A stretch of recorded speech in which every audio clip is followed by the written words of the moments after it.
Hi, so my name is Mollee. On this channel I go by Mystic Mollee. I have been what I call a lifetime intuitive. So I just knew stuff when I was a kid, knew it, didn't know how I knew it.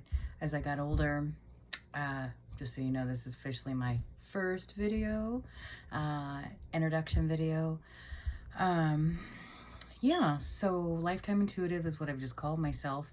My niche, my automatic, seems to be a psychic medium. My mediumship skills, I had to learn more and more as I got older. I was raised in a family that they didn't talk about, like, you know, you have a premonition dream, or they did go with like, ooh, go with your intuition, but they were really kind of keeping it like your gut. You know, if you feel like you're scared, leave the situation, you know. But as I got older, people could be telling me about their grandma, and all of a sudden, in my mind's eye, said some grandma's giving me like a chocolate brownie covered in cherry ooze, and I don't like cherries, so I'm like, ugh, did she like this by any chance? I'm like, oh my god, how'd you know that? So I just knew what I knew because I knew it, and I had to trust that. But what comes along with your intuition a lot is kind of trusting. I had to learn a lot about the power in prayer, protection, because just as much good stuff happens, bad stuff happens. And I think with most psychics, especially myself, it was a lot like, you don't want anybody to judge you, so why would you judge somebody else? And I would get, ever since I was little, like, I call them impressions. So I would get an impression of, sorry, I'm messing with this because I make jewelry. I upcycle where I can, and I found these cool little mats, I guess, or wall hangings, but I'm like, they might make funny rings or a beachy necklace. Anyways, with what you know, what you get. When you're a little kid, you can't really explain what you get. I listen to people talk. They were raised in very open kind of conversation families for intuition and dreams, and oh, that might be this, or yeah, I wasn't really around that. So, but when I was a teenager, my granny was telling me about family members that had died way before I was born. And I was like, ooh, I get a snapshot in my head? And she's like, ooh, tell me more. What do you get? What do you get? And I was like, ooh, that one was a womanizer, you know, and she'd confirm it or tell me no. She was surprised she wasn't telling me no to anything. I would describe what they looked like, how they kept their hair parted, what their marriage was like, how many kids they had, and she really helped me to trust that. Not all of us even have that little bit of a chance to work on our stuff, so you have to research and find things that you're interested in. Find out why, you know, research it. There might be another reason of why you're interested in it, and that's fine. Just take the time, learn more. Nobody can take that away from you. Make the effort for you. Speaking of you, I definitely go by the whole, we're all a work in progress. Nobody's better than the next, especially when it comes to intuitive stuff. You know, some people can get information by touching things. Some people, they smell it, and then their brain like interprets it, like the whole thing, interprets the whole thing how they do. And yeah, so with me, it's always been I can hear, see, smell what they want me to know. I call them our peeps. Those are our guides, angels, loved ones that have crossed on, and peeps from love. We're never alone. They're always around us. If we think of them, they're there. I just happen to have a natural, I can tell you about them and what's up or what they think of a situation now. They're from love. So I do believe in a higher being. I say God all the time, but I don't, you know, if I'm going to offend a few of you, go to another YouTube channel. It's okay. It's everybody's got a difference of opinions. I may not agree with organized religion, but I do see the purpose in having a structured unity, because some people just, they need that. They need to go into a building and feel their spirituality that way. Others, they just know what they know because they know it, and that's fine too. So for me, I always tell people, I hope you have I don't care about your religion, but I do hope you have a faith spot And some people are like, well, what do you mean? What does that even consist of? And I'm like, it's that you're having a great day, an awesome day, and you're like, woohoo, thanks, you know. Where'd you go? Who'd you give thanks to? You know, you're having a horrible day, beyond horrible, and you could be like, oh, why me? Or I can't believe you're doing this to me. Well, who are you saying you can't believe is doing what to you? That's your faith spot, because you know to your core that faith, that just voicing it out loud, thanks, or I'm mad, or oh, this is the worst day ever. You know, you know it's there, and it has nothing to do with religion. You just know what you know because you know it. Yeah. With my granny, sometimes things come through that even I don't want to hear when I get a reading, or when I'm talking to people. I'm like, ooh, that makes me really have to look at myself or understand I was little and my perception of that life was wrong, you know. So even for her, we're talking about, we must have talked about 12 different family members, and then she was like, ooh, my daddy. And so she told me his name, and I had seen pictures of him, of course, you know, like him and his wife, you know, I had seen those pictures, but I described not just what he looks like in the moment in my mind's eye, but I was able to describe his personality and sweetness and kindness. And then, you know, but I can pick up on the good and the bad. So when I shared with him, I don't get that he was super faithful. And, ooh, I hit a nerve. She did not want to hear it. And we're all human. And that's what we kind of forget sometimes. We're human. We make mistakes.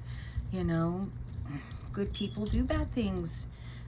You know, I often share an example because people go, well, you know, why would bad things have to happen to children? So in order to follow me, I don't know, I can talk about 30 different topics in 5 minutes, and I've learned through the years that is a true sign of someone with psychic abilities of whatever kind. So when you're around your friends or family, either you're the one talking like that, or you're all talking like that, or, you know, because we kind of keep our circle, the people you're most comfortable with. Pay attention. Can you keep up? And yeah, you'll start to notice different things. But back to that grandfather, she did not want to hear that at all. And I was like, well, it's not a horrible, it's just a moment, you know. And excuse me. I learned in that moment how fragile her belief system was, that her daddy could make no mistakes. And I guess even at 14, when we first talked about all that, it was a big lesson. Like, our perception of people and things can be contorted because that's what our mind wants. And, you know, in the moment, there's nothing wrong with that. But if we just walk around in denial all the time, well, we might need to work on that. So, and I have noticed sometimes I'll work on things because, first of all, none of us get out of this world alive, so there's that. It makes my heart sad when people say, I don't believe there's anything after we die. For the years that I've been doing readings with people, whether it's natural deaths or suicides or fast deaths, you know, whatever it may be, it always seems that they do have the choice to cross over. And I have been able to help a few souls cross over, and it was very interesting, unexpected. The obviously the first few times it happened, like, whoa, what is going on? But beautiful nonetheless. Sometimes it's it has in the past was a suicide, and it was a lady's neighbor's son. And I was like, well, help me out. What's his name? And when I said his name, it like brought him around, which was my point at the beginning. We're never alone. Peeps always love us. But in that instance, she brought up the kid. And when he came through, he was like in dirty mechanic suit and pacing. And in my head, I was like, what are you pacing around for? It's like when you have a dream and you don't know you can interact in the dream, but when you know your abilities and you're aware, you know you can interact. And so even though you're not using your mouth to ask questions, you're using your mind. And he answered, and he goes, I don't know what to do. I don't know where to go. And I was like, well, go into the light. Seems like a simple answer to me. And he was like, but look what I did. And I was like, yeah, but, God loves you. And we're all God's children, no matter what we choose in this life. I would never say do whatever you want, but we get to make choices. That's what free will's about.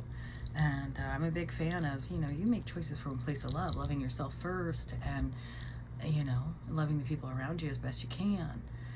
That way it kind of takes regret out, because if you make a decision right now and you made it from your ultimate place of loving yourself, like, this is what I am in need of, this feels right, I gotta take care of me in order to take care of the people. Then 20 years later, when you're like, oh crap, that didn't turn out like I thought, why did I make that choice again? But you made it from a place of love. And so it kind of takes that regret out, because we can all choose to learn things as we go, or we can just block it all out. And it's so simple, it's hard. And speaking of that, people in readings will ask, do my peeps have any suggestions on, how I can love my children more? And, I may get a glimpse of, well, your shortest one, meaning the youngest one, the shortest one, they're all about time. Like, if you're making time just to sit and color, it makes them feel special, like they are important enough for you to take time out of your day just to color. But it's love. It's just, oh my gosh, they feed and grow off of that. But then it might be like, whoa, but your middle one, man, woo, they're needy, and but they're needy, and there's a root reason for all of us to do things, and so peeps may explain why their root reason why they're needy. But it's taken me years to, I guess, make my own code, like when peeps are showing stuff, and just to trust what I'm getting. Even now, only peeps from love are allowed to talk, and maybe in a video, I may touch one person's heart or soul and get a message through that they weren't expecting to hear, and that makes my heart happy. And I just kind of could be my purpose. I love making stuff, thus my craft room is a mess, but I love making it, I love selling it. Just a person like everyone else. I just happened to have an interesting, when I was little, they always thought I was deaf and tubes in my ears kind of stuff, kind of crazy. And then they were like, oh, you just have selective hearing, family jokes. I make jokes now, because it's like, you could be calling my name from 20 feet behind me, Mollee, and I'll just keep walking because I won't hear you. But your grandma could whisper something in my ear about, tell Sam I love him, and ever since, forever. But I didn't hear that person screaming my name over and over, but I definitely heard, please tell Sam I love him. And if your name's Sam and this message is for you, hey, yay. But not deaf, not deaf all the way. So, I don't know. Come from a place of love. Always say a protection prayer. You can say a light, a bubble of light. I call it a love bubble. And I ask it for myself and whoever I'm around. Surround us with a love bubble. Evil and negative energy is not welcome in me, around me. But you kind of gotta remember to say that a lot. And because, negative energy moves around just like good energy. And you could be at the grocery store and something be like, ooh, I'm gonna go home with them. Kind of terrifying to think about that, but it seems to be what happens. Sometimes even, I've had house cleansings and peeps in my head are just like, yeah, but ask them where they went. And I don't know all their business, you know. I'm already in their house, and I'm gonna invade all that too. But it's just so nagging, and I have to stop fighting, you know, being urged to ask those questions.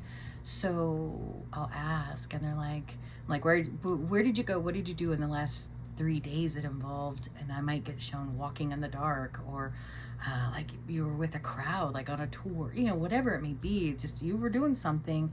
It was not in your place. It was not in your hometown. And one of the times the woman turned, she was like, oh my gosh, we went on a haunted tour. And I was like, well, when did the activity start up? She goes, the next morning after we got home. And I was like, all right, let's work with that and send them back to where they came from. And there's a lot of prayer and protection that happens in that. And you know, you can always, you know, go into the light. You're not welcome here. Go into the light. Go in the light. And because once again, getting back to God loves us all, we're all God's children. You can have your own beliefs. That's just my angle. And like I said, I'm probably say things sometimes on videos that will just rub people the wrong way. It's not my goal. It's just sharing. And my intention with this is to come from a place of love and teach where I can. Also get some jewelry work done. And yeah, so sending you guys all a lot of love. Those of you that know me and are watching this introduction, big hugs. And those of you that don't know me and are watching this introduction video, big hugs. So take care, and we'll talk soon.